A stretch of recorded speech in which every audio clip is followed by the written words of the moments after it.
है ना। ये कवच क्या है, इंडियन रेलवे सिस्टम क्या प्रिवेंट कर सकता था ये, फिर क्या मामला है पूरा का पूरा। ठीक है, चलिए।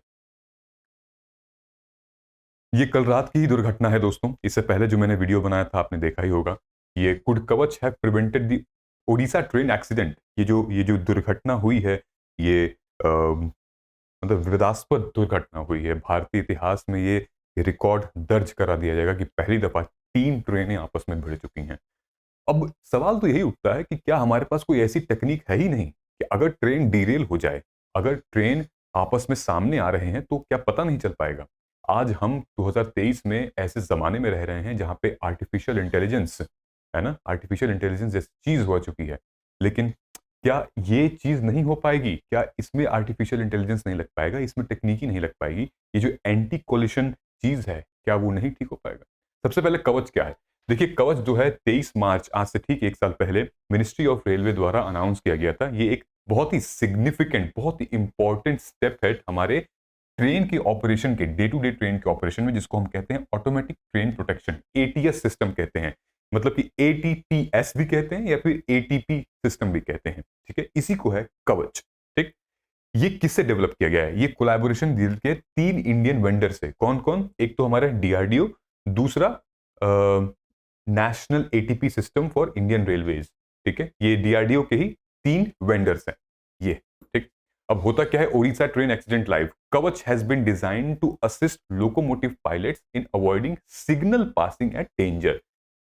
लोकोमोटिव पायलट्स, जो कि ट्रेन के पायलट्स होते हैं, उनको ऑटोमेटिकली जब 2 ट्रेनें कुछ दूरी पर रहेंगी, फॉर एग्जांपल ये ट्रेन, अगर मैं इसको इस हाईलाइट में करके दिखाऊं आपको, तो फॉर एग्जांपल अगर ये ट्रेन 1 है और ये ट्रेन 2 है, तो ये अगर इस डायरेक्शन में आ रही है, ये सेम पटरी पर अगर इसी डायरेक्शन में आ रही है, तो कवच सिस्टम से सिग्नल वार्निंग पहले से ही मिलती रहेगी आपको कि सामने से ट्रेन आ रही है। ये होता है, एक तो फीचर ये है। दूसरा इसका फीचर ये है कि जब फॉग होता है ना, ढेर सारा फॉग होता है, तो ट्रेन के लोकोमोटिव पायलट को मतलब दिखता नहीं है फॉग में, तो इसकी वजह से क्लियर विजिबिलिटी और क्लियर सिग्नल मिलने लगेंगे। ठीक है, अच्छा तीसरा क्या है। तीसरा, जब भी कोई ट्रेन किसी क्रॉसिंग से गुजरेगी या क्रॉसिंग से आने से पहले ही ट्रेन ऑटोमेटिकली हॉर्न दे देगी। ट्रेन जो है वो उसका हॉर्न ऑटोमेटिकली देती रहेगी। साथ ही साथ जैसे हम एयरक्राफ्ट में पूरा सिग्नल होता है कि आसपास के कौन कौन से एरियाज में वो एयरक्राफ्ट आने वाले हैं, सिग्नल क्या है, रडार होता है, वो सिस्टम इसमें इंक्लूड होगा।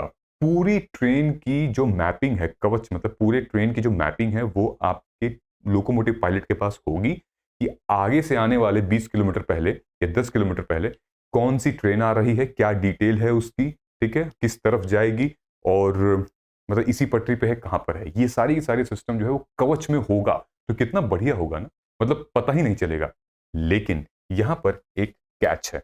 अब क्या है वो मैं आपको बताता हूं। दूसरा क्या है, वेदर कंडीशन, फॉग में automatically applying brakes when necessary, the system ensures better control over train speed, prevent potential accident. अपने आप ही ब्रेक भी लग जाएगा किसी किसी मामले में, अपने आप ही यहाँ पे जो कंट्रोल कर सकती है चीजें। तो जैसे मेट्रो चलती है, ठीक है, बहुत सारी चीजें इक्विप्ड है उसमें, वैसे ही बिल्कुल ट्रेन लोकोमोटिव पायलट्स को सब कुछ दिया जाएगा उस तरीके से। तो बहुत अच्छा हो सकता है, मैक्सिमम कोलिजन इससे बच सकते हैं। लेकिन लेकिन लेकिन लेकिन अब देखिए, जैसे ये आपको पता ही होगा, भारत का कवच ऑटोमेटिक ट्रेन सिस्टम ये पिछले साल लॉन्च हुआ था।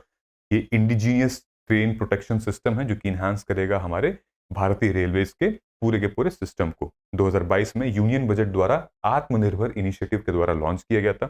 200 किलोमीटर के रेल नेटवर्क को ये पूरा कवर करेगा, और ट्रायल सेशन इसका 250 किलोमीटर का होगा। At present Kavach is under implementation of 1200 kilometre route of South Central Railways. तो अभी कवच अंडर प्रोसेस है, फुल्ली इंप्लीमेंटेड नहीं हुआ है। अभी सिर्फ और सिर्फ दिल्ली वाले रूट पर कवच को ट्रायल एंड टेस्ट किया जा रहा है। अभी ये एप्लीकेबल मतलब ऑल इंडिया लेवल पे हुआ ही नहीं है, ठीक है, क्योंकि ये 2024 तक होगा, ऑलरेडी प्रोसेस में है ये। तो एक ये भी रीजन है कि हर जगह हर तरफ अभी एप्लीकेबल नहीं हुआ है। अभी सिर्फ और सिर्फ ट्रायल सेशन 250 किलोमीटर का हुआ है एट प्रेजेंट। ये इंप्लीमेंटेशन कहां पर है, 1200 किलोमीटर के रूट पे साउथ सेंट्रल रेलवेज में, ठीक है। साथ ही साथ अगर हम इस पे बात करेंगे तो ये देखिए, द टोटल एक्सपेंडिचर इनकर डेवलपमेंट ऑफ कवच मात्र 16-17 करोड़ रुपए का एक्सपेंडिचर है। और कवच जो है वो सबसे पहला मैंने आपको बताया था नई दिल्ली से हावड़ा और नई दिल्ली से मुंबई सेक्शन पे वो जो पूरा 1200 किलोमीटर का रेंज है वो कवर करेगा। कंप्लीट और कब होगा? 2024 में कंप्लीट होगा। Further expansion will be based on the experience gain from the initial. तो जैसे जैसे एक्सपीरियंस मिलता रहेगा वैसे वैसे ये लोग इंप्लीमेंट करते रहेंगे। लेकिन अब सवाल ये है कि भाई इसमें क्यों नहीं इंप्लीमेंट हुआ? कवच इसमें क्यों नहीं हुआ? जैसे कि मैंने लिखा है, कुड कवच have prevented the train accidents. देखिए, जो कैच है, जो यहाँ पे फॉल्ट लूप होल है, वो ये है कि कवच तब नहीं काम करेगा जब अगर ट्रेन पटरी से डिरेल हो जाए और गिरी पड़ी हो, तो कवच को पता नहीं चलेगा कि सामने से कुछ आ रहा है या नहीं। अगर हाँ, अगर ऐसा हो कि कवच के सिस्टम में पहले से ही ये बता दिया जाए कि सामने कोई ऐसा कोलिजन आने वाला है या सामने कोई ऐसा ट्रेन गिरी हुई है या फिर ब्लॉकेज है, कुछ ऐसा सिग्नल पता चल जाए, तो कवच अच्छा हो सकता है। अभी के जो कवच में उसमें ये फैसिलिटी नहीं है कि अगर ट्रेन डीरेल हो जाए, ट्रेन पटरी से उतर जाए और वहीं रुकी है, तो सिग्नल बता दे ताकि इस ट्रेन को पता चल जाए कि वहां रुकना है, आगे नहीं बढ़ना है। साथ ही साथ अभी कुछ सालों पहले 1980s 90s में ट्रेन एक्सीडेंट हुआ था जहां पे एक ट्रेन ने नील गाय की वजह से ट्रेन रुक गई थी, ठीक है। लेकिन वो ट्रेन रुकी, उसके पीछे एक और ट्रेन आ रही थी, वो लड़ गई पीछे से। तो इस मामले में कवच काम कर सकता है। लेकिन ये जो डीरेल वाला मामला है वो बहुत ही शार्प है और बहुत मुश्किल से इस तरीके को अवॉइड किया जा सकता है। यहां पर यही हुआ। जो ट्रेन कहां जा रही थी? हावड़ा से सॉरी बैंगलोर से कलकत्ता जा रही थी, वो डीरेल हो गई थी। और जो उस साइड उस तरफ से कोरोमंडल एक्सप्रेस जो इधर आ रही थी, उड़ीसा की तरफ आ रही थी, वो डीरेल होने के कारण इसमें भिड़ गई और गुड्स ट्रेन में टॉपल होकर चढ़ गई। तो ये पूरा था। अगर गवर्नमेंट ऐसा कुछ कर दे कि ट्रेन डीरेल हो और सामने वाली ट्रेन को जो आ रही उसको पता चल जाए, तो बहुत इफेक्टिव है। इससे बहुत सारे चांसेस बच सकते हैं। और साथ ही साथ जो हमने डिस्कस किया था अपने पिछले वीडियो में, रेल जो फ्रैक्चर्स होते हैं, रेल फ्रैक्चर्स, ये बहुत, इसको ठीक करना बहुत जरूरी है क्योंकि ये है रूट कॉज। जो ट्रेन उड़ीसा से कोलकाता हावड़ा जा रही थी वो डीरेल ही हुई थी, इसी के कारण ही एक्सीडेंट हुआ है।